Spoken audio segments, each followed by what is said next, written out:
Many Magic the Gathering players ask the question, is it worth it to buy a Commander Legends Commander deck? Pre-constructed for your pleasure and convenience, Commander Legends brings with it the 8th and 9th pre-constructed Commander decks to be sold this year, and, as always, intended to be playable right out of the box. So now we have had 9 pre-constructed Commander decks sold this year, which is more than twice as many as were sold last year. Has this product line completely run out of steam, or are these, as were the last batch, a brilliant product offered at an amazingly affordable price with a little bit of something for everyone? Let's take a look! Commander Legends Commander decks cost $23.99 and $22.99 each. Again, without an official MSRP, it's hard to pin down if these were intended as $20 items or $25 items, but either way, they cost half, I repeat half, of what this year's first 5 Commander Precons cost. Not to mention, this year's first 5 Commander Precons all had quote-unquote supply issues and quote-unquote high demand, which led to the inevitable price gouging, where some people paid $50, $60, $70, and even $80 and up for one Commander pre-constructed deck. Meanwhile, most places will offer you both of these for $39.99 if you want to purchase the pair, meaning that they're about $20 each, which, for the purposes of this video, will be the price that we use. As with the Zendikar Rising Commander decks, these Commander Legends decks each only come with 3 brand new cards instead of the 17 brand new cards Ikoria Commander decks had. There are no oversized foils, and only the face card is foil, whereas the other 99 are not. Ikoria Commander Precons would have 4 foils each. But as with Zendikar Rising, all other elements are identical. These $20 Commander decks still come with 100 Commander cards, 10 double-sided tokens, 1 of what is laughably called a deck box, as well as a life wheel. I cannot even imagine going back to $40 and up for Commander decks when, for all intents and purposes, these are the same product, only for half or more than half the price. I will not accept the argument that including 3 additional foil cards justifies a $20 or more increase in price, nor will I accept that 14 additional new Commander cards warrants it either. It's a pre-constructed Commander deck, 100 cards, playable right out of the box, with unique new commanders, several unique new cards, a foil commander, and it's $20. When Kaldheim rolls out in a few months, if there's going to be 5 $40 to $45 Commander decks releasing with it, then I hope very much you do not swallow whatever excuse the corporation is going to blow your way, because whatever it is, it's a complete load of The real comparison to make here is to the Zendikar Rising Commander decks, since these two are identical in all design structures as well as price. Remember, the Zendikar Rising Commander Precons are still available for $20 each as well. Then I feel the real question regarding the Commander Legends decks is how well they stand up to their Zendikar Rising counterparts. At the time of launch, both Zendikar Commander decks were packed very full of welcome reprints. The blue-black deck boasting cards like Sig River Cutthroat, which at the time had a value of $13.13, Una Queen of the Fae, which at the time was $9.54, and Notorious Throng, $8.50, and those were just the top 3 of an otherwise full roster of cards of value, a lot in that $4 and up range. The Gruul deck, too, had Omnath Locus of Rage, which was $13.79 at the time of launch. A lovely Admonition Angel reprint at $11.99. Hey, its face card, Aboon Moldiah Ancestor, was $7.99. And as I did in my Is It Worth It video of the time, if I went through each of those decks and eliminated every single card that wasn't worth $2 each, I would still be left with a value of $61.40 and $74.36 respectively. And again, I want to stress that's the non-bulk value. So every card that's a buck, that's 20 cents, that's 50 cents, is dropped from that value, and that's still really good value. So how do these Commander Legends decks compare to that? Well, Reap the Tides has only 4 cards worth above $2. The namesake Tyrant of Gyre's Strait is worth $8, which is nice. Ramunap Excavator is $4.50, and Avenger of Zendikar, $4.36, and then Sol Ring at $2.50. There's a couple almost $2 cards, like Eternal Witness and Reliquary Tower, uncommons, and certainly Commander staples, but also certainly not that big on the needed reprints list. So compared to the $61 and $74 of the previous 2, at launch this Commander deck has only $19.36 wrapped up in those 4 non-bulk cards. You could throw in an extra $3 and change if you really want to count the Eternal Witness and Tower, but either way, I feel it is fair to argue that this is a dramatic decline from the previous 2 decks. Arm for Battle does not fare much better. In fact, I'd say it's even worse, as the name face card is not really on many Magic the Gathering players' most wanted list, and is only selling for about $2.49 as a single. One of the higher value cards in here is Sigarda's Aid at $2.80, and there's a Sol Ring in there too, again, $2.50. A Swords to Plowshares, which is worth $2.25, and a nice pair of Swiftfoot boots at $2 each. Shram Senior Edificer is just barely under the $2 mark at $1.98. I'll go ahead and count him out of pure pity, and that will bring the total to $14.02. And again, that is with Shram thrown in as a pity inclusion. Nearly every other card in these decks, save those 9 to 10, are not only worth less than $2 each, but most are in the 25-cent and below range. I was so shocked by these lists that I legitimately just wanted to call this video, "Is it worth it to buy a Commander Legends Chaffmander deck?" Because the overwhelming majority of the cards within these decks, almost all of them, are just that, chaff. I want to take a minute to be very clear about something here. The reason we look so closely at price in these videos is not out of a desire to earn profit or get a good return on our investment. In fact, the reason we emphasize that prices are taken the day of launch is because post-launch, reprints with value will almost always drop in value due to the big influx of supply on the market.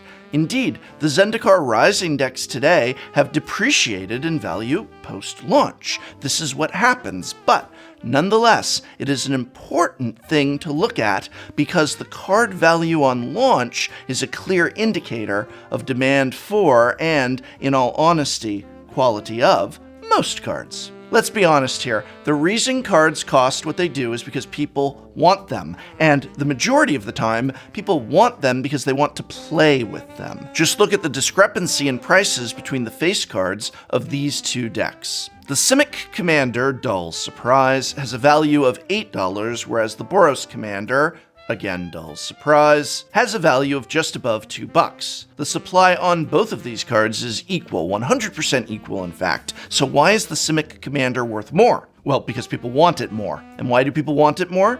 Because it's a better card? It's very similar to a highly popular and highly successful commander, Tetoyova, costing 1 more mana but giving you more in that, in addition to drawing a card each time a land comes into play, you can play an extra land each turn, an effect present on other established and powerful cards. And while yes, Magic players can and will love to debate about whether you'd prefer this or Tetoyova as commander, my own personal opinion would be to keep Tetoyova as commander and run this in the 99, but that's just me. And even in that case, we can see clear connections to an established, successful card, popular commander, and appreciate the added upswing. Wyleth, in contrast, leans on a Voltron commander strategy but lacks Voltron commander mainstays, such as protecting itself with something like Hexproof, let's say, or myriad other benefits. So it's a weak Boros card, and as a result, less popular, and thus less expensive were you to buy it as a single, despite the fact there's the same amount of these on the market as its counterpart. We use this perspective as a kind of shorthand for examining the contents of precon decks. Good cards that people play with tend to have high values, or cards in desperate need of reprinting do.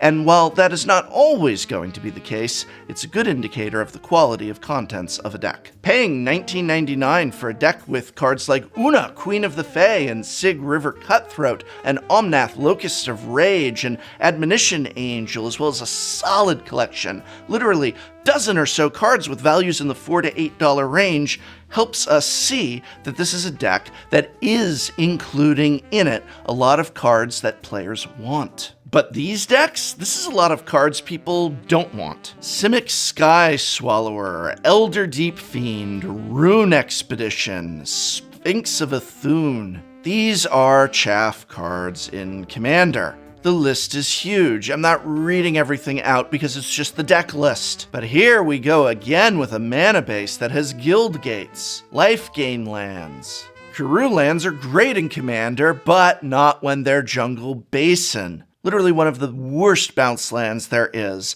and a card no Commander deck is going to want to play. I swear, when I got in my practice games with these decks, so many turns were just put a land down tapped, do nothing, pass. Opponent puts a land down tapped, does nothing, passes. Oh, which brings us to gameplay. Given the grief I just mentioned, you might be expecting me to express a poor gameplay experience, but actually, I was really surprised at how well these decks did. While far from the quality of the typical Commander precon, it is still a testament to the Commander format that a chaffed Mander deck such as these can be a lot of fun to use and play. Honestly, if the darn mana base just did not have so many of these comes into play tapped lands, these would have been so much more enjoyable. In 1v1, these almost captured a dual deck feel for me, but I'm going to reiterate that these really do require at least one additional player for a proper Commander gameplay experience. It was too much of an imbalanced Dirtlefest trying 1v1 games with these, and I do not recommend it, except, for a lark. Now, in 4-player games with the previous 2 Commander decks, that's where I had the most fun. I will not go so far as to say these were balanced properly for play against one another. In fact, I don't even know what that would mean given the nature of these decks. But Commander isn't a format that needs precisely balanced decks all across the table. I was surprised at how well Wylith managed to, I believe the correct term is Raffle Stomp, my opponents. Now, it helps that that deck has Sunforger and Sigarda's Aid, and that I knew enough to aggressively pursue those cards to get the rest of what was needed for a flimsy but fun Voltron package. The Zendikar Rising decks still outmatched both of these most games, but these decks did put up a fight. In testing against actual Commander decks, I'm afraid they did not fare as well. Even some of my less optimized Commander decks were absolutely invulnerable to both of these precons, which is a marked drop from past precons, including Zendikar Rising. Now, I've talked about in multiple videos how I've had so many games with optimized Commander decks against out-of-the-box precons, and how the out-of-the-box precons can hold their own and even win. But that didn't happen once here, at least not in my testing. And in my evaluation as a long-term player of both Magic and Commander, I would not expect it to. Looking at these, I could not help thinking of the infamous Planeswalker decks that were designed to be bad out of the box, so that established players would not buy them. And while that philosophy has not been practiced here as far as Wizards of the Coast has admitted anyway, perhaps the spice that was present in the previous $20 Commander decks was intentionally withheld. To me, this is the biggest error. Zendikar Rising proved that decks at this level could have powerful and pursued Commander card reprints and well-designed decks. Why Wizards of the Coast seems to keep falling back on this don't make them too good design philosophy is beyond me. While I did have some fun games with these, they are very clearly not all that they can be, and sadly, that's likely by choice. What a choice. Final conclusion. An unremarkable way to end the year of Commander. These Commander Legends precons deliver a lackluster experience in both gameplay and cards of interest. These are not quite as bad as Planeswalker decks, but very close. Their main redeeming quality being that even extremely chaff Commander builds like these can still find room to exist in the Commander format. If anything, it's a praise of the format, not these particular decks. My recommendation for anyone looking to purchase $20 Commander decks is to grab instead the Zendikar Rising pair, as they are far superior. These are not terrible, but they're also not great. They're a ho-hum C. I find myself underwhelmed, to say the least. I hope very much this video has been of some help to you in your purchasing of products this holiday season. Hey, have you ever wondered what I, the professor, actually use and play with in my personal collection? Not just my grades, but the products and accessories that I personally use and enjoy. Well, you can check out this video in where I not only go over the best of the best products currently on the market, but reveal, hey, what's in my collection? Of accessories, not what's in my collection of cards. There's really not that much to show off. People ask about that one, but the most valuable thing I have are a couple, original, well, revised dual lands that more for nostalgia because I played with them in high school. There's really nothing that special in the collection. I'm not about that.